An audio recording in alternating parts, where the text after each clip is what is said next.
Good evening, ladies and gentlemen, and welcome to the 703rd edition of the Feuerstein's Fire American Soccer Show. I'm your host, Daniel Feuerstein. I'll give you American perspective, our clubs, leagues, players, national team, and other fabulous moments. Get your daily reading from me and other writers over at Beyond the 90, at beyondthe90.substack.com, and locally over at baddogsports.com for New York City soccer. Yes, ladies and gentlemen, the chat room is open on YouTube. Please come in, discuss amongst yourselves if you like. If you have a question for me, I'll try to answer it to the best of my abilities. And please don't forget to subscribe on YouTube and to get your daily American soccer content from myself and then my other guests that I invite to this show. And of course, for you to learn and hopefully understand what's very important here. And if I can just say this about what we saw last weekend in the United Soccer Leagues, the USL Championship League, the final match, the championship match between FC Tulsa and the Pittsburgh Riverhounds was just tremendous. We all know that the playoffs, sometimes it can be straightforward, sometimes you get a wild card. And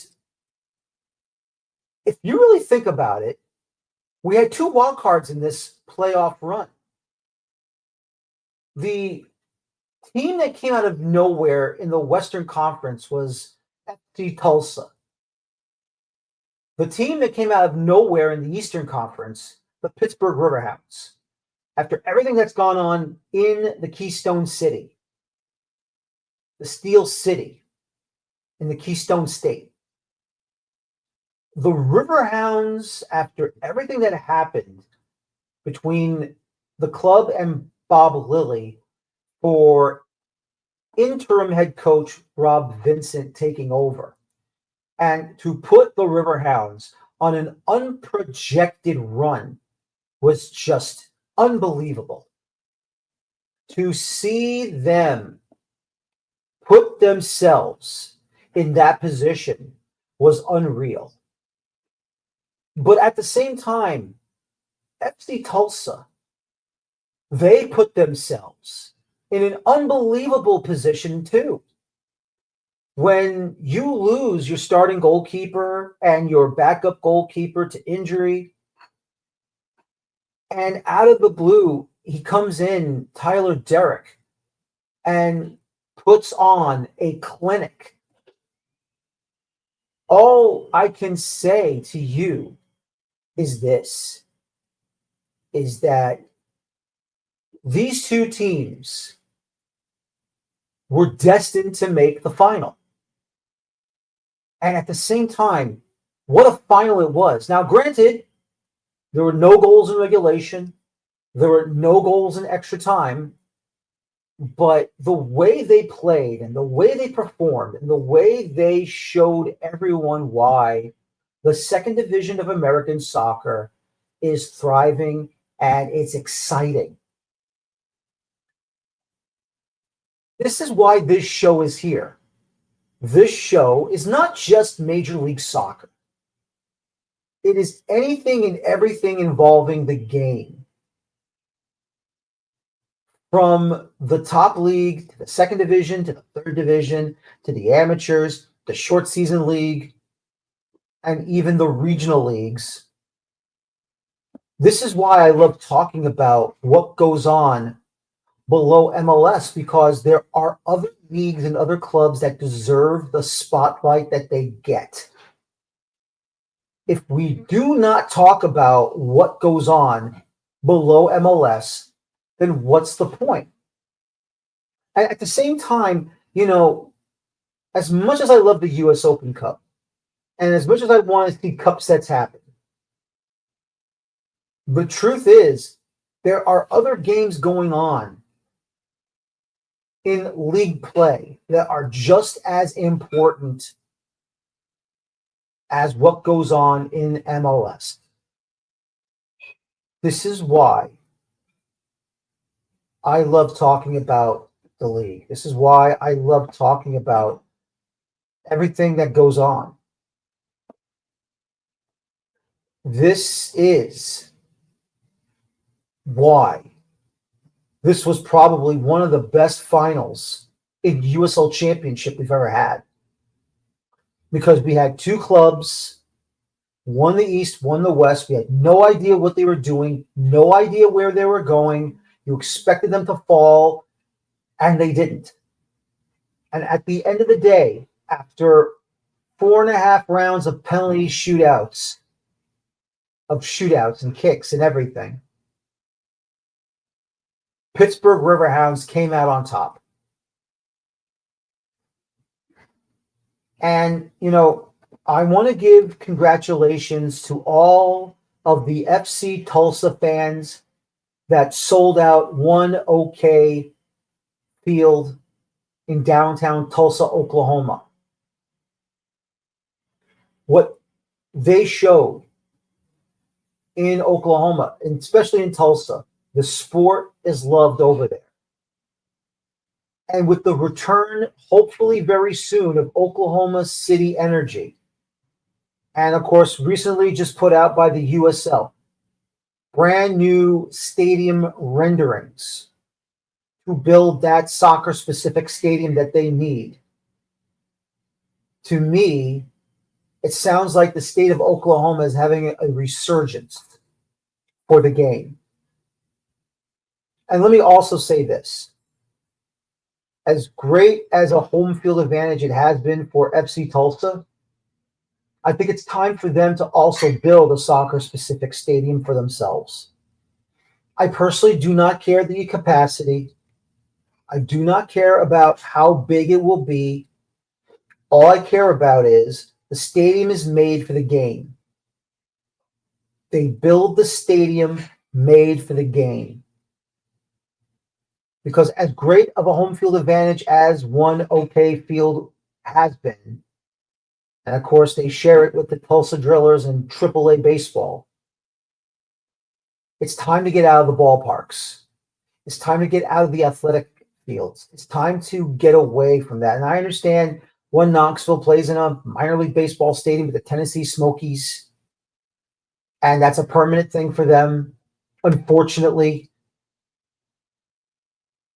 But I truly believe, it's time to get out of the minor league stadiums, out of the minor league baseball stadiums, get out of the stadiums that are meant for the other games in North America, whether it be baseball, American football, track and field, however you want to do it.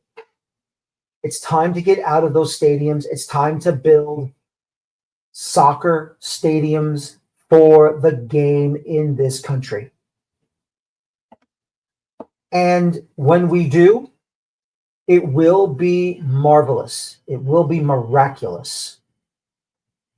And that means, and it tells not just within our country, but it tells the rest of the world, the United States takes this game seriously.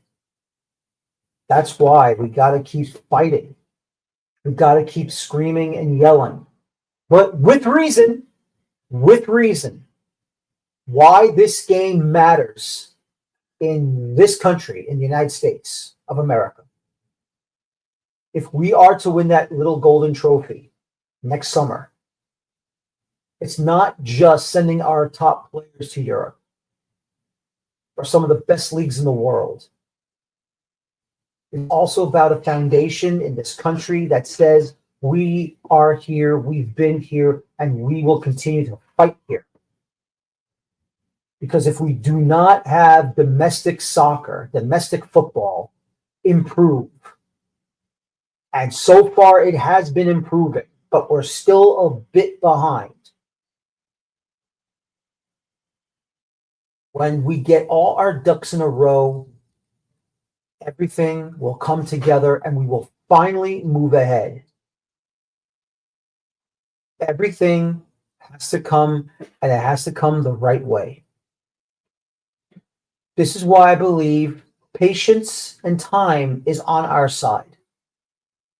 Too many times, fans are demanding we make these changes now, do it now, which, listen, I agree. I do agree we have to make these changes, but we are in a different trajectory than what goes on with the status quo in Europe and in South America, in Africa, in Asia, and everywhere else around the world. But if we can be a little bit more patient, and if the powers that be listens to us and actually hears us, these changes can come to fruition, and this game will be stronger and better. This is not a narrative.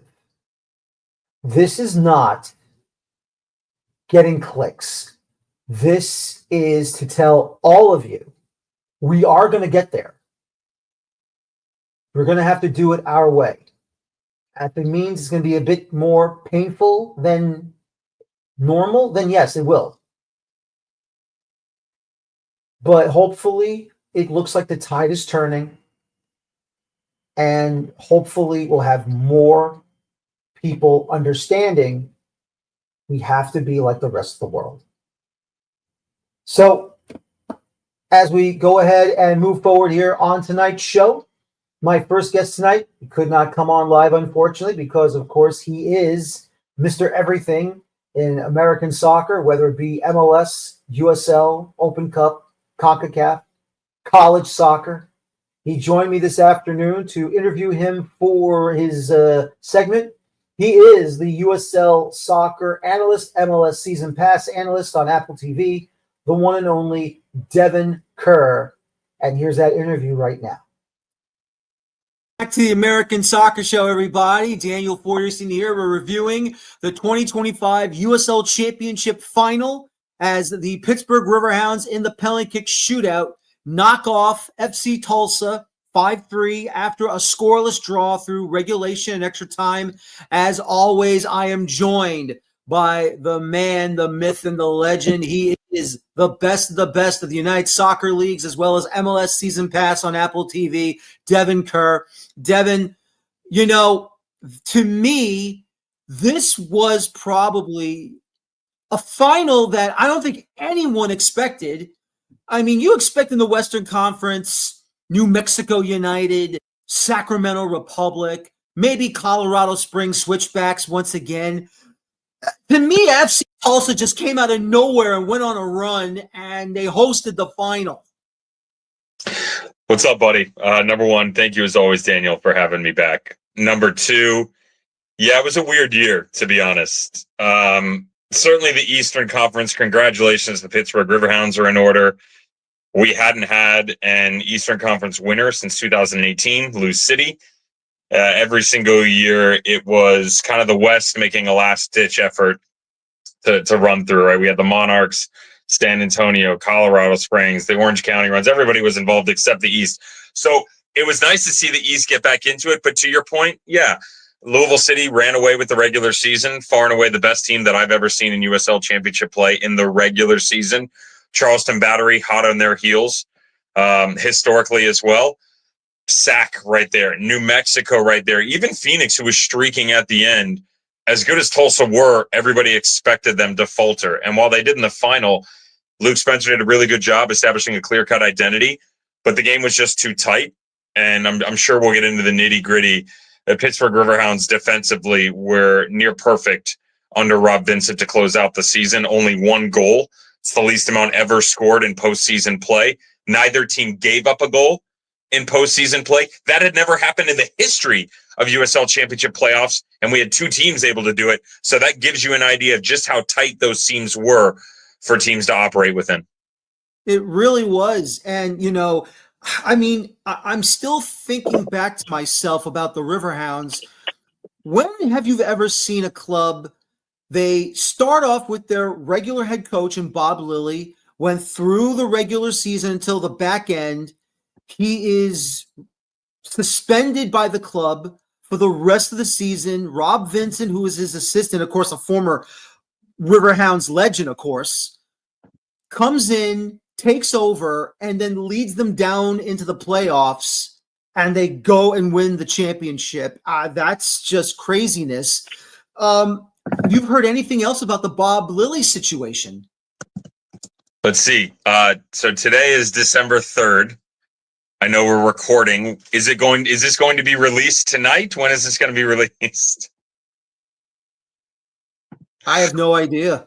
I can tell you that in terms of Bob Lilly, things have changed. That's the best way I'll say it. Let's stay on that topic for a second here. Bob Lilly, an institution in American soccer. There's no doubt about that. Every single level, success. He's won the East. Best record. They won the Players' Shield, as they call it, in USL Championship in 2023. He's had MVPs, Goalkeepers of the Year, Defenders of the Year. The 2015 Rochester Rhinos, the team that he was in charge in at that point in time, one of the best to ever do it. He set the entire foundation for this Pittsburgh Riverhounds team. Rob Vincent views the game a little different. It's not that it's dramatically different. It's subtle tweaks. So to give you an idea, defensively, same principles under Rob Vincent. Where you get changes are mostly on the attacking side. They want to hold the ball a little bit more. They want to make teams chase.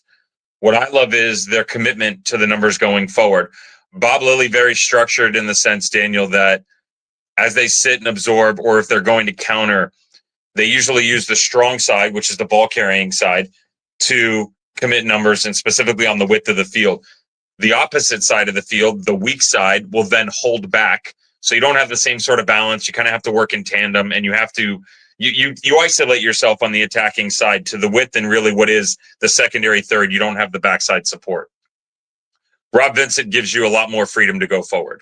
So that's why you saw every single major metric under Rob Vincent in the 7 games that he was at the helm as head coach of the Pittsburgh Riverhounds. Acting head coach is the way that they phrase it. All those metrics went up, attacking wise. Shots on target, possession, entries into the final third, entries into the 18. These all took a step up. Defensively, they started to shut their opponents down more frequently, which is crazy because they were already one of the best defensive teams in the league. Their shots on target that they were giving up, their amount of entries into the final third, the XG against, all favored them and was unfavorable for their opponents in these matches. Bob Lilly, it seems like the future with the Riverhounds is extremely uncertain. And I can tell you that things have changed. Now, whether the press release comes out between when you and I talk or not, that's a different conversation about what direction they're going to go, whether he's staying, whether his role is changing, or whether he's departing the club. I would be quick to mention that the idea of someone taking over mid-season, ironically, we've actually seen it twice since the last Eastern Conference team won a title. So that was the 2018 Lou City team. Mark Briggs departed the Monarchs in 2018.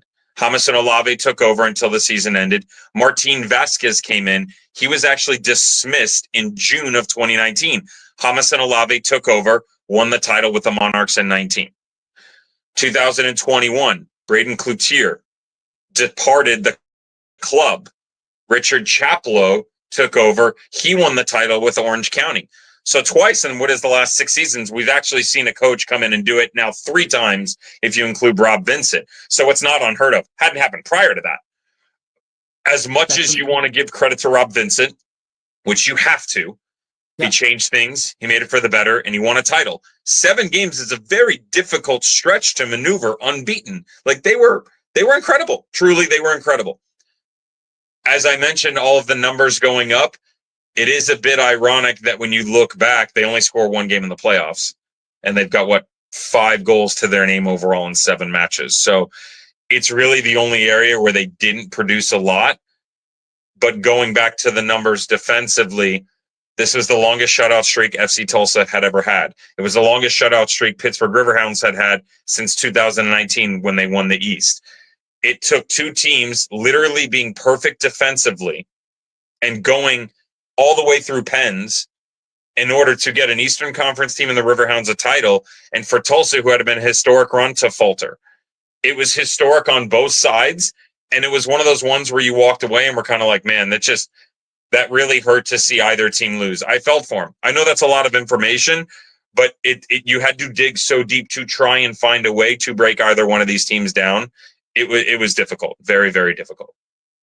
I got to tell you, in the championship match for FC Tulsa, bringing back Tyler Derrick to be the starting goalkeeper when I guess their other keepers were injured or, transferred out, how he stood on his head was unbelievable. And as great as he was, and we'll get to the shootout in a minute, that to me signals this guy is a dedicated person to a certain coach who asked him to come back and please be there for us. We need you. And he's like, yep, just sign me up. I'm ready to go. What an amazing performance he had in that final.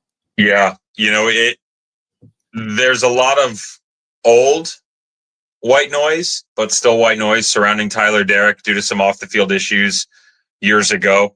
For a young man that a couple of years into his career, he had an issue with an off-duty police officer. Then there was the domestic dispute back in 2017.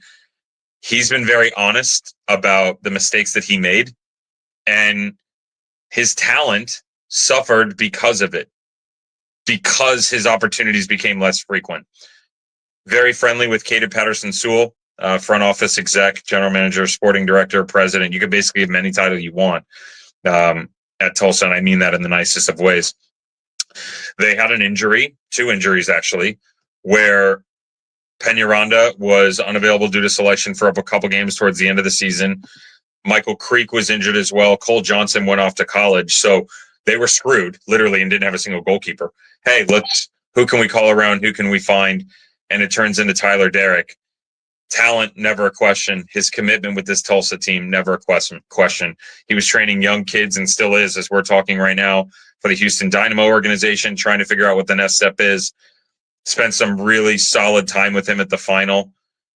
And, I won't name who the teammate was, but I was texting. You can follow the breadcrumbs here. I was texting with one of his teammates from North Carolina that also played in the Salt Lake organization. And the praise that was given to Tyler Derrick was, I don't know if there's a talent level of a goalkeeper that I've ever played with higher. So we chatted about that a little bit. That's just talent level throughout the game. And then as we were heading into penalties, he texted me and said, outside of Nick Raimondo, there's no other goalkeeper that I would want in goal. And there's no other goalkeeper that I wouldn't want to face than Tyler Derrick, again, outside of Nick Raimondo. Those are really strong words. And if people can put together the breadcrumbs of who I was conversing with, storied career in MLS and American Soccer Pyramid, had a great collegiate career as well. This is a guy who looked at Tyler Derrick and carried a lot of praise for him. And he was perfect. Didn't allow a goal. He was on the sniff of every single penalty. And you just felt like he was going to save one. Unfortunately, that leash ran out. Tulsa didn't lose because of Tyler Derrick. Tulsa got to the final because of Tyler Derrick. He was a big piece of that. He really, really was. Now let's go ahead to that shootout. Pittsburgh going first, obviously. And it really looked like this was going to be I thought it was going to be a long battle until, unfortunately, Stefan Lukic made – look, I know penalties are nerve-wracking enough as it is, but he tried to fake out Rick in goal for Pittsburgh, and Rick just solved him really quickly. Yeah, I think there's a couple of things here. Number one, just to give a precursor for everybody, I think they need to understand why we ended up in penalties. The main reason why we ended up in penalties was, as good as Pittsburgh had become on the attacking side and the chances that they created, which they had a ton, they lost steam. Their team is not as deep as FC Tulsa. FC Tulsa had to carry more of the brunt of possession. The reason I bring that up is, in the 33 previous games in USL Championship play, regular and postseason, when Tulsa didn't have the ball the majority of the time, 51-49, however you break that down, they were 14-2-8. They only lost 2 games. They were plus 23 goal differential. This is a team who basically said, we need to win every single ball. We don't need to control tempo. You can have it. But when they did run into issues where teams were tired or sat deeper or they just couldn't break them down, they were 3-4-3. They carried 55% of possession in this game. And while certainly second half and into extra time, Tulsa had the better chances, they also ran into a lot of situations where there were 10 guys sitting behind the ball, 11 if you include the goalkeeper in a 40-yard gap. That's really difficult to break down. So we go to Pens. Eric Dick was awesome. He, a guy who didn't have a team to play for coming into the 24 season, who had bounced around, I think, 12 different teams over, 8-year career, something crazy like that. Loney. It was Sporting. It was the Crew to Phoenix. He actually spent one game with Tulsa back in their 2017 season. He was awesome. He won the Golden Glove last year, ends up with goalkeeper of the year the same year, ends up with the final MVP, like not a bad body of work, and now a USL Championship title winner. The Lukic penalty was not good. Now, there's still work to be done as a goalkeeper from the spot 12 yards out. But for the guy who had been the savior, all the goals in extra time, the latest goal in USL Championship play history, you would think 12 yards out would be seamless in nature, and it was far from that. Caught it on a hop-up, not a great pen. Secondary in nature was speed, and instead, still down the middle, was easier for Eric Dick, but a good save. And that's all that separated these two teams. Everybody else, Coley, good. Batista to give them a chance. Idrach sealed it, and that's all there was. Let me ask you about Beto Idrach. How clutch has he been for the Riverhounds? I remember the goal he scored against New York City FC in the U.S. Open Cup this past season. That was a tremendous shot. To me, it's like, that big spark plug that any club needs, either as a starter or coming off the bench. He's great. I think the whole back line is what you have to give credit to here. It's not just, it's a defensive team, regular postseason play, most shutouts. I give Pittsburgh a ton of credit, the back three and the goalkeeper, the whole team understanding it. But because of the injury that they picked up to Guillaume Vactor, came in first year out of UConn, left center back, helped control next to Sean Suber and Beto Idrach. They changed into a 4 at times. He occupied a couple of different positions, but primarily operated that right center back spot. Sean Suber controlled everything. Luke Biasi, a key component here, coming out of the wing back position, who had really become locked down on the right-hand side next to Beto. Luke departs, and all of a sudden, Perrin Barnes has to step in, who is a supplemental role. That put a lot more pressure on Beto. Beto did great. Sean Suber, his vision, his leadership, but the control overall to not just be a lockdown back line, Daniel, but also to be aggressive. That they weren't just going to go through the motions, that they were going to win some of these possessional battles and then quickly move off the back line. Beto, it's fair to look at him, but Sean, Luke, Guillaume when he was in there, and Eric, they were incredible, man. They were fun to watch. They really were. And what a final we all had to watch. That was just unbelievable. Hopefully FC Tulsa will have a better 2026. Pittsburgh Riverhounds now defending a title in 2026. I can't wait for next season. Devon, I appreciate you coming on, as always, talking about the lower divisions. And this USL Championship season was phenomenal. As always, thank you, sir. And I hope you have a great day. Daniel, happy holidays, bud. Always a pleasure coming on. Sorry it's such a tight window, but there's a ton of growth going around this sport and in this country. And while certainly conversations in the CBA between the players and the front office, we'd like them to be at a different level right now, there's no doubt in my mind that this is on the uptick and that good things are to come in this country for this sport. Appreciate you having me on. Absolutely. Oh, no problem at all. We will talk about that at a later time, that's for sure. Thank you again, Devon, for joining me today. All the best, brother. Cheers. And once again, that is Devon Kerr joining me on a recorded interview. And joining me now from Pittsburgh Soccer Now, John Krysinsky. John, Pittsburgh Penguins have won 3 or more Stanley Cups. Pittsburgh Steelers have won several Super Bowl championships. The Pittsburgh Pirates, six, I know. The Pittsburgh Pirates have won their share of World Series championships, 5 of them. But soccer in the Berg finally gets that elusive second division championship in USL Championship. I know there were a lot of Pittsburgh natives that made the trip to Tulsa, Oklahoma. They had the full section over there in the ballpark at One OK Stadium. Just describe the feeling of what you saw and the belief you had and everyone in Pittsburgh had that this Riverhounds were finally going to bring their first soccer championship to the Three Rivers and the Steel City. Well, thank you, Daniel, for having me on. You know, I was going to say I thought I summed it up very well in one of my pieces. Is that you know, this was really a culmination for this franchise. It was a culmination. It was, you know, in some ways it was 26 years in the making, right? Because the club came into existence in 1999. In some ways it was 13 years in the making since the dawn of the Highmark Stadium era, because that was when, you know, maybe this new burst of energy for soccer in Pittsburgh came about. For some others, maybe they weren't truly a championship caliber club until November of 2017, when Bob Lilly came on board and, you know, transformed the franchise.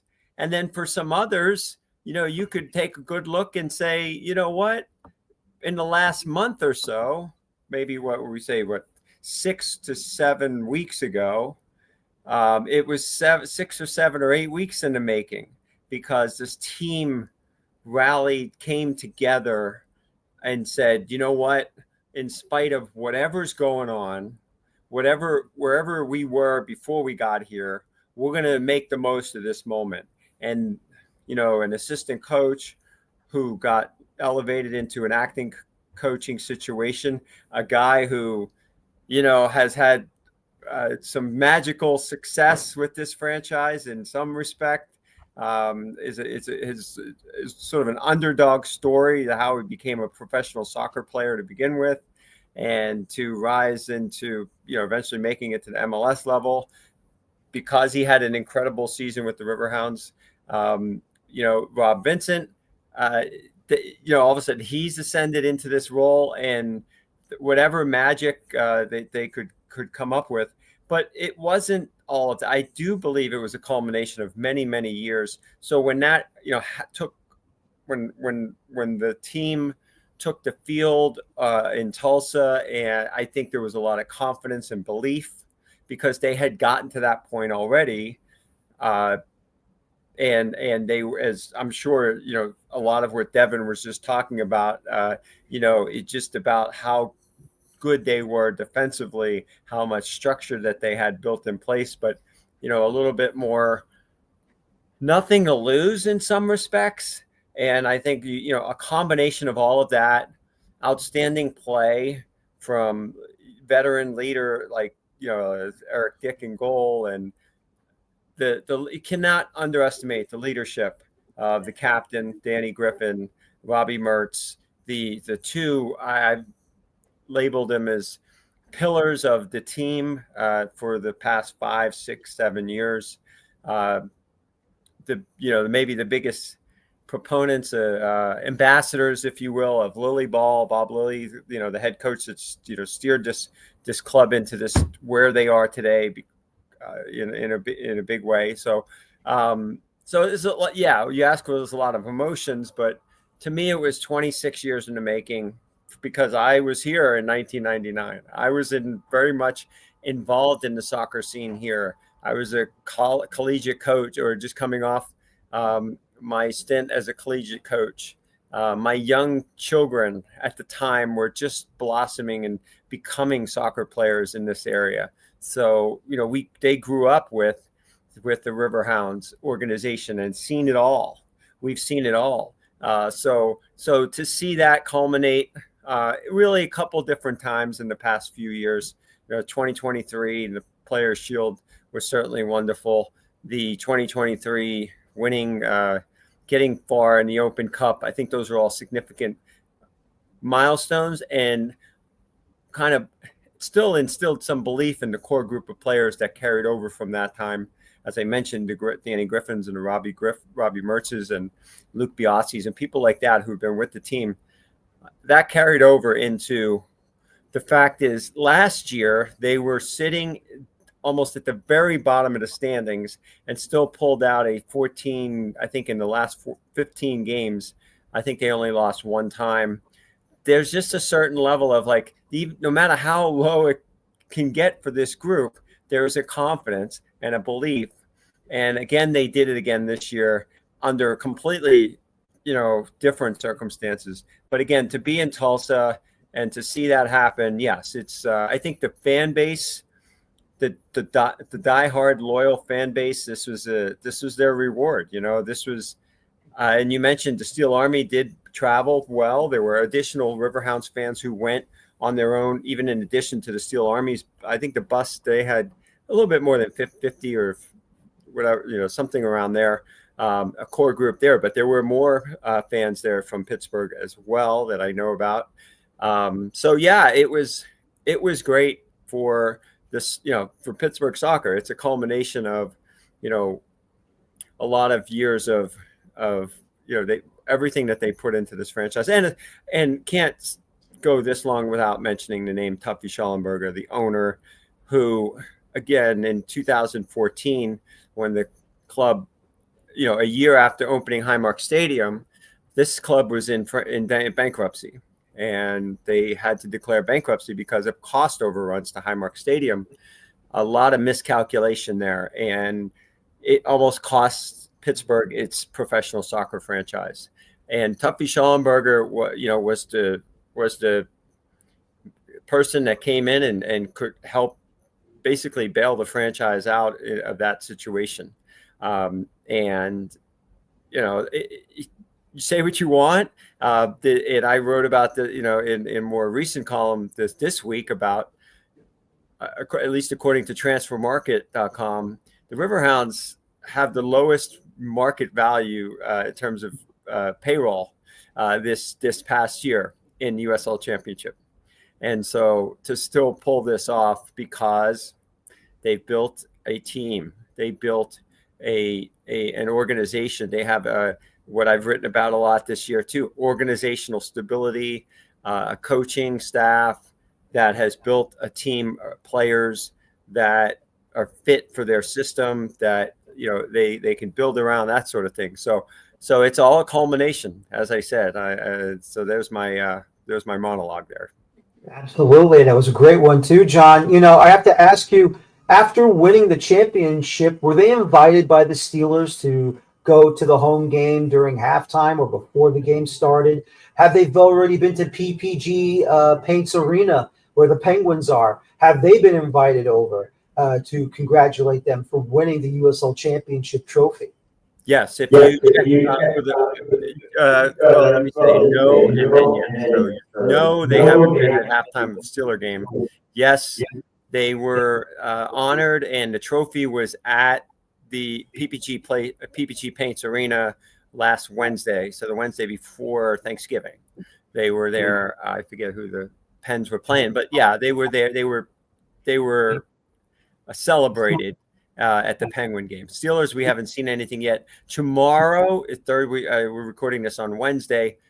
This week, the 3rd, but tomorrow, Thursday the 4th, the city of Pittsburgh will be celebrating the Riverhounds. It's not a full-fledged parade, but they are shutting down Grant Street right in front of the city county building, and they will have a ceremony from 12 to 1, and then there'll be opportunity for people to see the trophy, get their picture taken with the trophy, all that good stuff. So a lot of people have been waiting for this for a long time to get their opportunity. Of course, unfortunately, it's December in Pittsburgh. So we're looking at, high 20s, I think. But I've sat out a few ticker tape parades in my time in New York City. So I certainly can relate to those winter ones, thinking about the Giants ticker tape parade that I've been to. But it's nicer when maybe the hockey team wins or the basketball team or the baseball team wins. The weather's usually not as cold, but but it is what it is. And I think people are just going to be super excited, jazzed up to be down at the City County building.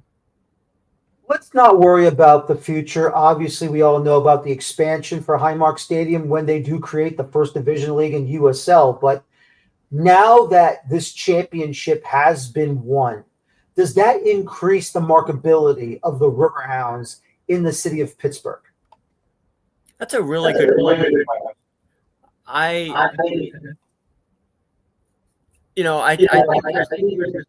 Actually, the first question is, I think it is related to what you did want to talk about, because I'm very curious to see how they handle the players that are out of contract, because the status quo, the business model that they've operated is that Eric Dick is not going to come back, and that Sean Suber is not going to come back. These are the two most recent USL, all USL players.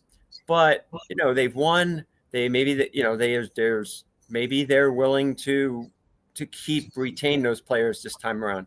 We don't know the coaching situation exactly yet. So, look, I understood Bob Lilly has always operated under the pretense of we have to work within certain budgetary restraints. So that's how he's had to work his magic in terms of player roster builds and player procurement and all that kind of stuff. So it'll be very, very interesting to see what the next month brings. Again, I know I caught the tail end of what you and Devon were talking about, and two, who knows what the collective bargaining agreement may or may not affect the signing. But in terms of marketability in Pittsburgh, this can only add, the value to the franchise. And it's also going to help because the franchise, the Hounds have a desire to be in that Division One, being in that conversation as one of the USL Division One franchises when they, but they anticipate kicking off, I guess, in 2028, with also the Highmark Stadium expansion planned to go to close to 15,000 or right at 15,000 from where they are now, which is a little more. It's 5 officially as a sellout. The crowd at the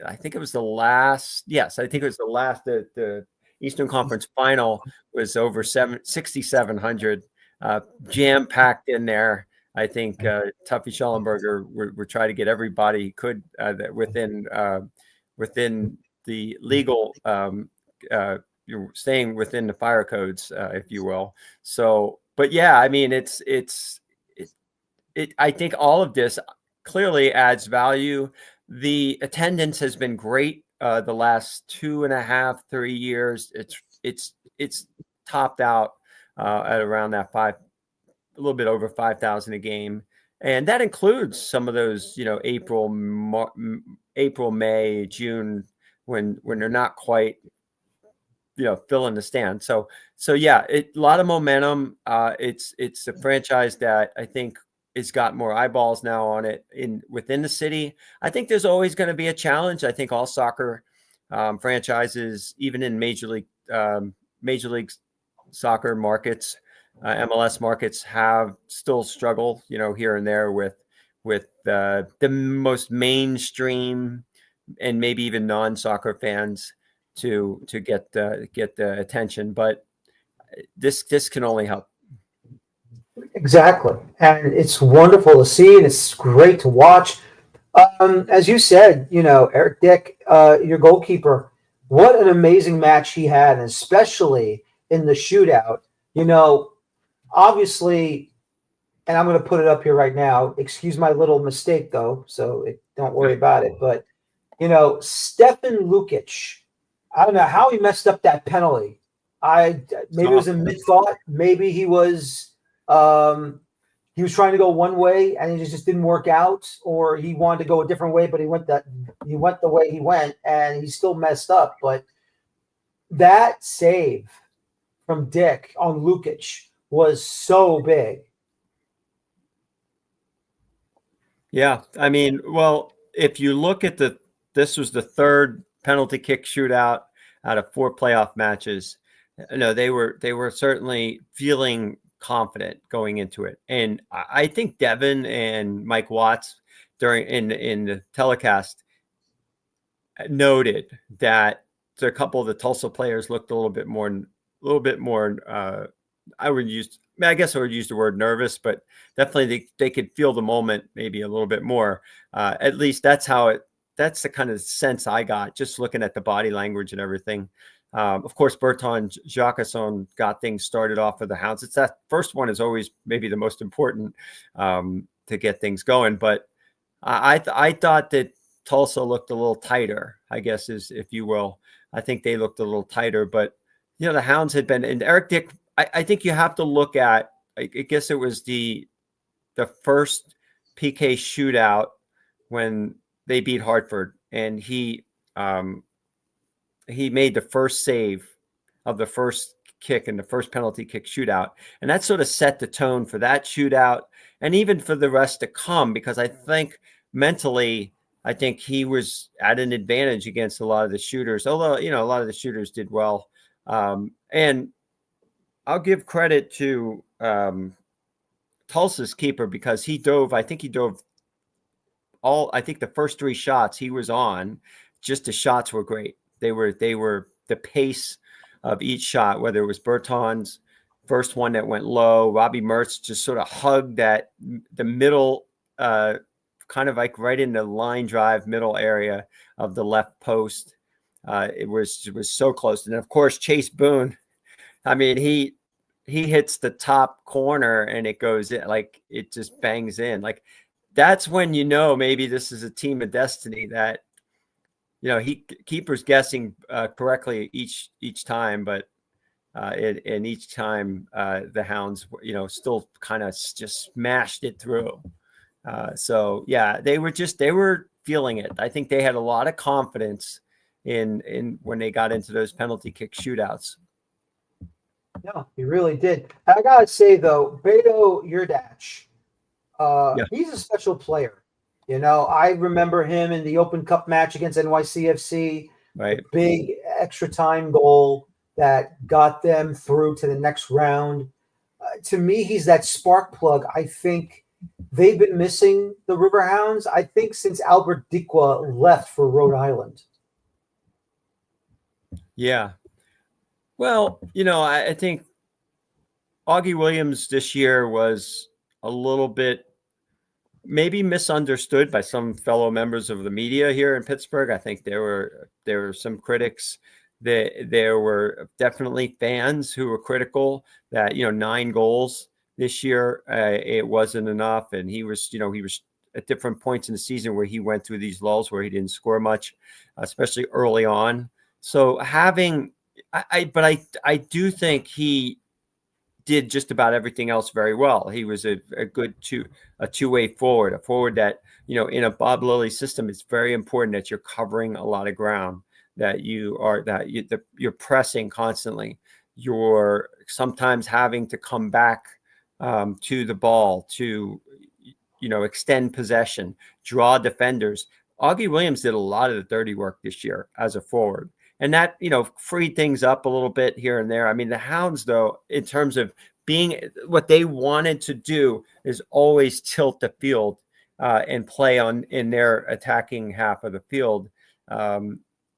Whether they scored a lot of goals, that's another question. But they did like to dictate terms, and through the playoffs, it's interesting. They pretty much did that until the second half in Tulsa. And in the second half in Tulsa, you could feel the match swing. And Tulsa was, you could see them pushing, but the Hounds had plenty of confidence under pressure. And I give them a lot of credit. Under pressure, they handled it really well. They really did. That's what we're going to see about this team. They were championship ready because they handled all these pressure moments. No, they really did. And it was just fantastic to see that happen. And just happy for everyone in Pittsburgh that's a Riverhounds fan, how they celebrated, how they achieved this humongous victory all the way in Tulsa, Oklahoma. What did you make of FC Tulsa's performance in this match? Yeah, they I thought they did what they wanted to do. I think that they have been a slow starting team, so the first half wasn't a shock. In the second half, they things up. I thought in terms of how physical they are, in terms of how, going into the match, we saw that they were one of the teams that probably had I think they led the championship in both yellow cards, and they were very, very high up there, if not leading in fouls. So they like to kind of play that, slow the game down. We'll force you to take set pieces from maybe not too close range. And there were different moments where it was very physical. You could see towards the end of the second half, the Hounds were having a little bit of trouble with their footing on the grass baseball field surface. I think there was some issues there. But overall, though, I thought Tulsa was, they were pretty strong. I thought, in terms of being able to, they didn't care as much about possession most of the season, but they did towards the end of the match start to tilt and even having a lot more of the ball. But the Hounds bunkered in very well. I thought they handled it. They handled it pretty well. And of course, Eric Dick, I thought Tulsa had a few good, really quality moments there. I think Lukic had I think it was the header Dick made the save on at stoppage time, in extra time.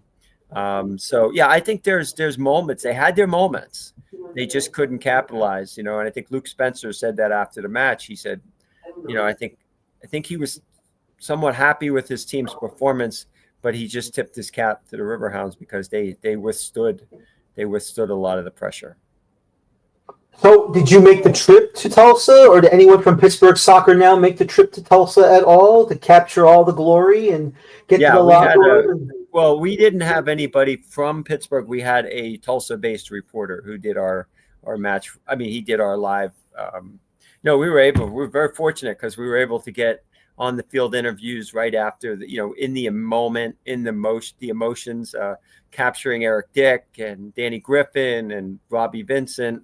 And everyone's just reactions immediately after the match. So I think that really we caught. I think kudos to John Trachina in Tulsa who did an outstanding job on field reporting. Really captured the emotion of the moment and the humility too of the players. And Eric Dick was lost for words. As were most of the other players. And I think that was wonderful. So Pittsburgh Soccer Now, it was nice is that both on our social media and also on our website, a lot of the championship interviews, and we've captured a lot of really great stuff. So, yeah, it was good stuff. And honestly, it was a magical run at home. I mean, to have 3 straight home playoff matches, this was, like I said, they were playing with house money, and I think they went out and they didn't want to lose. They had a lot of confidence. But yeah, that was something for the fans, for the city, for the Highmarks. It was just a fantastic run of 3 home matches, and we had a blast. We all had a blast covering it. We were all exhausted. I was absolutely exhausted after the Eastern Conference Final. In a way, I'll be honest, like that probably led in one of the reasons why I didn't travel. I was like, I was spent. I was like, you know what? I've got this. I can hire a reporter and have somebody out there. And some of us were real tired, but yeah, and plus it's peak soccer season, with everything else going on. So, but yeah, it was amazing. The whole experience of watching and covering this team through this experience was really fantastic.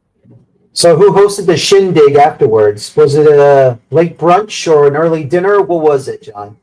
What, after the win? After the championship game? After winning the championship. You know what? I'm with Pittsburgh Soccer Now. You got to realize I'm working around the clock for Pittsburgh soccer fans. Steel City FC was playing an Open Cup match, qualifying match at 5:00 that day, Eastern time.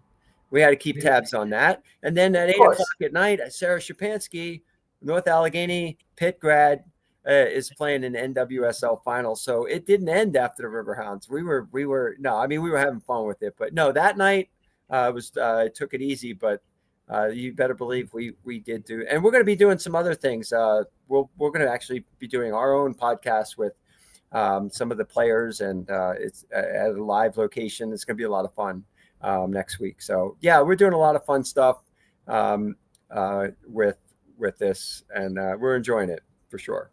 No, absolutely. I'm glad for you. I'm glad for everyone at Pittsburgh Soccer Now. I know how hard you guys work getting the stories done, your photographers, getting the pictures, just making everyone know you are documenting anything and everything that goes on in the city of Pittsburgh and the surrounding area.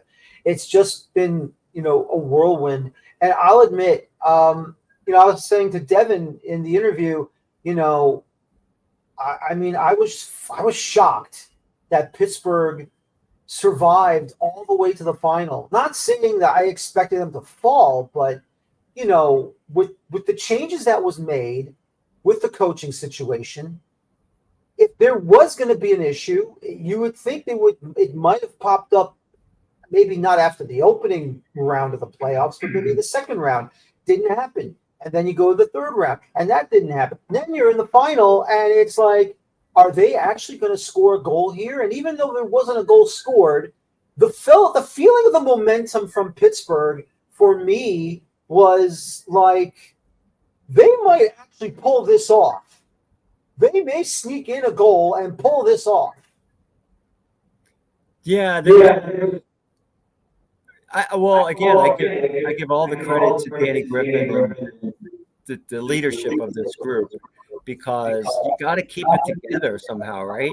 You got to and they did. They always had this certain level of confidence that no matter what, regardless. I mean, I think the coaching staff came together. I think that everyone there understood what was at stake, but they also understood the players. The players understood the coaches. Everyone had a good understanding of each other. It's interesting.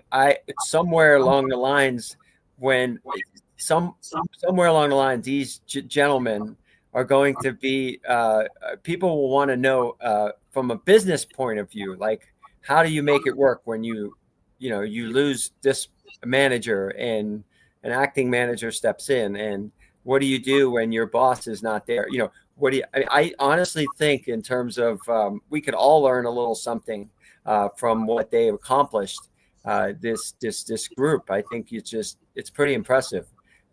Even in all those of us in work and everyday lives in the business world, whatever it is we're doing, dealing with adversity, they still did. The one quote that stood out to me, Rob Vincent, was right after he became acting head coach, was, you know what, we're just going to go about our business. We're going to deal with this one day at a time, one practice at a time. And I think when I interviewed with you before on this, this was all pretty fresh, but Rob Vincent's calm demeanor, his the way he goes about his business has always been very methodical and never too high, never too low. And I think that was something that helped steer the ship in a very positive way during what could have become a tumultuous time, but it wasn't. They seized the moment. They really did. And once again, the Riverhounds are the 2025 United Soccer League Championship League winners, defeating FC Tulsa 5-3 in the penalty kick shootout after a scoreless draw in regulation and extra time. John, as always, I appreciate your time. Congratulations again. Congratulations to everyone in Pittsburgh, Pennsylvania. First ever soccer championship on the professional level. It is just great to have you on the show once again to document with you what goes on with Pittsburgh and soccer in Pittsburgh, and with your site, Pittsburgh Soccer Now. Enjoy the off season as much as you can on the USL level, and hope to have you back on very soon. We'll see what happens with this union situation. Hopefully they will come to an agreement, but we will see. And once again, enjoy the celebrations. All right, Daniel, thanks for having me on. Again, Pittsburgh is a soccer town, as we say here in Pittsburgh. Soccer town.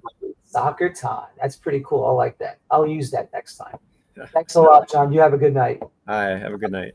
Thanks. It's John Krysinsky, Pittsburgh Soccer Now, as once again the Pittsburgh Riverhounds defeating FC Tulsa in the penalty kick shootout 5-3 after a scoreless draw through regulation and extra time. Yes, we will talk about the union situation between the players in the league, and we will continue to do so here on the 46 Fire American Soccer Show at another time. Well, I want to thank my guests tonight, of course, Devon Kerr, MLS and USL Analyst, John Krysinsky, once again from Pittsburgh Soccer Now. My name is Daniel Feuerstein. Thank you very much for watching me tonight. Join me next week. We'll review the 2025 MLS Cup Final with Peter Brown of Football Miami TV and Michael McCall from Away from the Numbers in Vancouver, British Columbia. Once again, my name is Daniel Feuerstein. Thank you very much for watching me tonight. Don't forget, once again, to subscribe to the show. And as always, to all of you American soccer fans, please, please, please, please, please enjoy your football. Thank you. Take care. So long, and have a good night. And bye-bye for now. Have a good night, everybody.